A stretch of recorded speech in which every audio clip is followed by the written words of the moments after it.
একজন ড্রাইভারকে যতটা সহজে আপনি নেশাখোর বলে ফেলেন, তার দুটো চোখ লাল দেখলে একটিবারের জন্য আপনি ওই ড্রাইভারের স্থানে গিয়ে দেখুন ড্রাইভারটার চোখ দুটো লাল কেন। একটি ড্রাইভার যখন সারা রাত গাড়ি চালায়, ঘুমোতে পারে না শান্তিতে, সে ড্রাইভারটার চোখ দুটো ক্লান্তিতে লাল হয়ে যায়।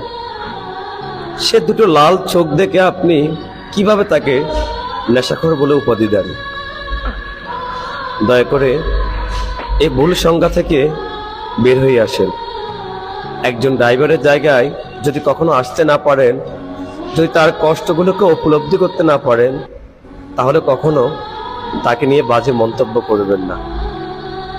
কারণ ড্রাইভাররাও কিন্তু আপনার মতোই মানুষ।